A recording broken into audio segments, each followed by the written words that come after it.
کیا وہ شخص جو نبی کریم صلی اللہ علیہ وسلم کی دو بیٹیوں کا شوہر ہو اور اہل بیت کا دشمن ہو سکتا ہے؟ کیا وہ ہستی جس کے لیے رسول اللہ صلی اللہ علیہ وسلم نے دنیا میں جنت کی بشارت دی نفاق کا شکار ہو سکتی ہے؟ کیا حضرت عثمان بن عفان رضی اللہ تعالیٰ عنہ کو واقعی اہل بیت سے بغض تھا یا یہ سب ایک سوچی سمجھی سازش کا نتیجہ ہے؟ بسم اللہ الرحمن الرحیم۔ السلام علیکم ورحمۃ اللہ وبرکاتہ۔ معزز ناظرین کرام، آج کی ویڈیو میں ہم ایک بہت نازک، حساس اور اہم سوال کا سامنا کریں گے۔ کیا حضرت عثمان غنی رضی اللہ تعالیٰ عنہ اہل بیت کے دشمن تھے؟ اس سوال کا جواب صرف رائے سے نہیں بلکہ قرآن، حدیث اور تاریخ کی روشنی میں دیا جائے گا۔ اگر آپ سچ جاننا چاہتے ہیں تو ویڈیو کو آخر تک ضرور دیکھیں، کیونکہ بات صرف حضرت عثمان غنی رضی اللہ تعالیٰ عنہ کی نہیں، امت مسلمہ کی وحدت، ایمان اور تاریخ کی بقا کی ہے۔ حضرت عثمان بن عفان رضی اللہ تعالیٰ عنہ اسلام کے ابتدائی سالوں میں ایمان لانے والے ان چند خوش نصیب لوگوں میں سے شامل تھے جنہوں نے دو ہجرتیں کی، پہلے ہجرت حبشہ اور پھر مدینہ کی طرف۔ آپ رسول اللہ صلی اللہ علیہ وسلم کے نہ صرف قریبی ساتھی تھے بلکہ آپ کی دو بیٹیوں حضرت رقیہ اور حضرت ام کلثوم رضی اللہ تعالیٰ عنہما کے شوہر بھی تھے۔ یہی نسبت آپ کو وہ عظیم لقب دلاتی ہے جو کسی اور کو نہ ملا، یعنی ذو النورین، یعنی دو نوروں والا۔ تو سوال یہ ہے، کیا کوئی شخص جو اہل بیت کا داماد ہو اس پر اہل بیت کی دشمنی کا الزام لگایا جا سکتا ہے؟ کیا تاریخ اس کی اجازت دیتی ہے؟ تاریخ تو یہ بتاتی ہے کہ حضرت علی رضی اللہ تعالیٰ عنہ جو خود اہل بیت کے امام اور شیر خدا تھے، خلافت عثمانی کے دوران ان کے مشیر خاص رہے۔ حضرت عثمان غنی رضی اللہ تعالیٰ عنہ ان سے مشورہ لیتے، ان کی رائے کو اہمیت دیتے اور دونوں کے درمیان محبت و ادب کا رشتہ تھا۔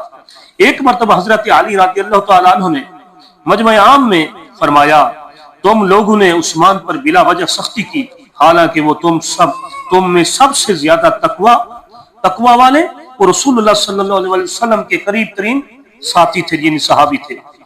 جب مدینہ طیبہ میں فتنہ اٹھا، بلوائیوں نے حضرت عثمان رضی اللہ تعالیٰ عنہ کے گھر کا محاصرہ کیا اور انہیں شہید کر دیا، تو حضرت علی رضی اللہ تعالیٰ عنہ نے فرمایا، اللہ کی قسم، عثمان کا قتل امت پر بہت بڑا سانحہ ہے، میں اس قتل سے بری ہوں۔ مولا علی فرما رہے ہیں کہ میں اس قتل سے بری ہوں۔ حضرت عثمان رضی اللہ تعالیٰ عنہ نے اپنی خلافت کے دوران اہل بیت کے ساتھ بے مثال سلوک کیا۔ حضرت علی، حضرت حسن، حضرت حسین، حضرت عباس اور ان رضی اللہ تعالیٰ عنہم اور ان کے خاندان کے افراد کو وظائف، عطیات اور احترام دیا۔ حضرت حسین رضی اللہ تعالیٰ عنہ جب مدینہ کی گلیوں سے گزرتے تو حضرت عثمان انہیں محبت سے اپنے ساتھ بٹاتے، حال پوچھتے، ان کے لیے تحفے بھیجتے اور فرماتے، یہ رسول اللہ صلی اللہ علیہ وسلم کا جگر گوشہ ہے، اس کا احترام میرا فرض ہے۔ ایک مرتبہ حضرت ام کلثوم بنت مولا علی رضی اللہ تعالیٰ عنہ بیمار ہوئی۔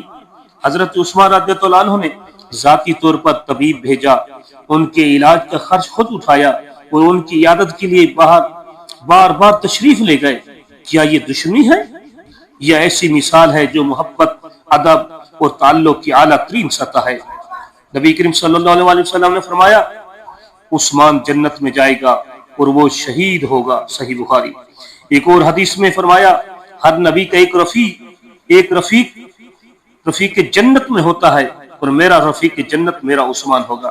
یہ بشارت کسی عام انسان کو نہیں دی گئی بلکہ اس شخصیت کو دی گئی جس نے اپنا مال اسلام پر نچھاور کیا، جو شرم و حیا کا پیکر تھے، جس سے خود نبی کریم صلی اللہ علیہ وسلم شرماتے تھے۔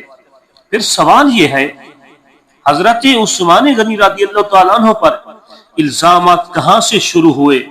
ان الزامات کے پیچھے سب سے بڑا نام عبداللہ بن سبا یہودی کا ہے، جو ایک یہودی الاصل منافق تھا اور اسلام میں فرقہ واریت، سازش اور فتنہ پھیلانے کے لیے ظاہر ہوا۔